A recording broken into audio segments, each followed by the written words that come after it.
Assalamualaikum warahmatullahi wabarakatuh. Semangat pagi. Baiklah, hari ini di kesempatan pagi hari yang cerah ini dan kondisi yang memang kemarin habis hujan ya.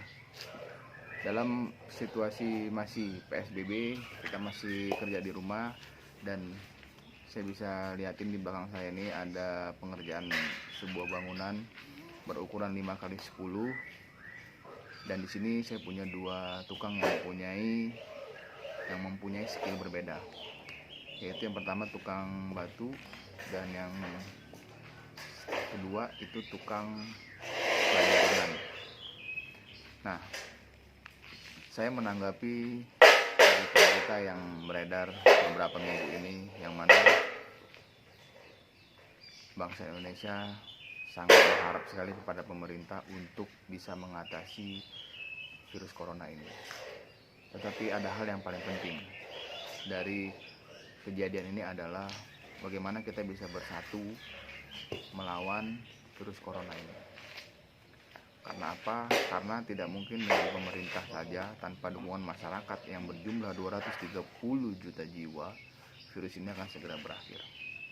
Tentunya pemerintah sudah memberikan anjuran, sudah menyiapkan bantuan, dan sudah melaksanakannya sampai ke paling bawah. Tinggal bagaimana peraturan-peraturan negara yang berada di provinsi, kota, di kabupaten, kecamatan, kelurahan, dan di RT RW, di desa-desa itu bisa bekerja dengan sangat giat. Nah, ada gambaran yang akan saya berikan untuk sebuah negara. Bagaimana bisa negara itu bisa terbentuk dengan luar biasa. Di sini kita akan lihat sebuah bangunan. Bangunan itu terdiri dari lantai, mulai dari pondasi yang kokoh, lantai, tiang-tiang, lalu ada atap. Nah, bisa kita bayangkan, dari satu bangunan itu mempunyai tugas dan fungsi masing-masing. Lantai, secara ikhlas dia berada di bawah, dia rela untuk diinjak-injak orang setiap hari, dia rela untuk ditumpukan beban setiap harinya. Lalu ada tiang, ada tiang-tiang yang kokoh, yang berdiri tegak, dia siap untuk menyangga dan dia tidak lelah, dia tetap berdiri pada posisinya. Lalu ada tembok yang saling mengikat satu tiang ke tiang yang lainnya. Lalu ada genteng yang atapnya menutupi, melindungi bangunan. Nah, di sini bisa kita bayangkan bahwasannya apabila satu tiang saja dia ingin menjadi atap, lalu dia berkata, "Wahai atap, kamu enak di atas, saya ketimpahan, saya mau jadi atap aja, saya nggak mau jadi tiang." Lalu si lantai juga berkata, "Wahai tiang, kamu enak berdiri, saya baring, saya diinjek-injek, kaki orang kotor." Nah, sangat tidak mungkin sekali, ya kan, sebuah bangunan itu akan berdiri kokoh apabila di setiap struktur bangunannya, setiap bagian bangunannya itu komplain. Mereka tidak terima dengan job desk mereka masing-masing. Nah, itulah gambaran sebuah negara yang mana kita sudah punya bagiannya masing-masing. Kita sudah punya porsi masing-masing dan kita sudah punya tugas masing-masing.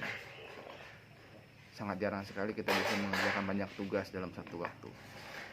Dan itu ada namanya pembagian tugas. Dan kita mengerjakan sesuatu memang itu udah bidang kita. Seperti Pak tukang di belakang saya ini. Tukang batu belum tentu bisa pasang baja ringan. Begitu juga sebaliknya, tukang baja ringan belum tentu juga dia bisa pasang batu, bisa pasang pondasi.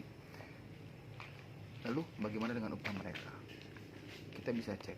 Contoh, upah tukang bangunan, tukang batu itu 100.000 sampai 110.000 per hari. Lalu upah baja ringan itu 25.000 per meter. Kondisinya adalah mereka tidak akan saling menyalahkan. Wah, enak ya jadi tukang baja ringan,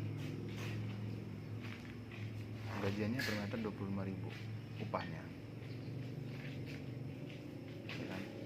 Lalu si tukang baja ringan juga, wah enak jadi tukang batu, upahnya 100.000. Ini tidak mungkin, tatanan dunia akan kacau. Nah, untuk itu kita sudah mempunyai bidang kita masing-masing, kita sudah menggeluti bidang kita masing-masing, jadi kita tinggal jalankan saja dan kita maksimalkan fokus pada pekerjaan kita. Saya menghimbau untuk masyarakat seluruh Indonesia, kita tidak perlu saling menyalahkan karena ini adalah wabah bersama, dan ini bukan hanya di Indonesia, ini di seluruh dunia. Di seluruh negara itu mengalami hal yang sama, dan tidak ada satu negara pun yang siap menghadapi virus corona ini. Karena yang namanya musibah, kita tidak tahu kapan datang dan kapan berakhir. Yang kita harapkan adalah semoga Indonesia bisa bersatu padu melawan COVID-19 ini dan segera berakhir. Dan dukungan untuk pemerintah mohon untuk lebih maksimal lagi, mulai dari atas sampai ke bawah, sehingga tidak lagi ada yang namanya data tertukar atau salah data, atau yang harusnya dapat dan tidak dapat. Nah, ini semua bisa dibenahi untuk teman-teman, gak usah panik, tidak usah terbawa suasana. Kita tetap fokus untuk menjaga diri kita, keluarga kita, melindungi keluarga kita, dan mensupport pemerintah dalam mengatasi virus corona ini. Sekian dari saya, selamat pagi.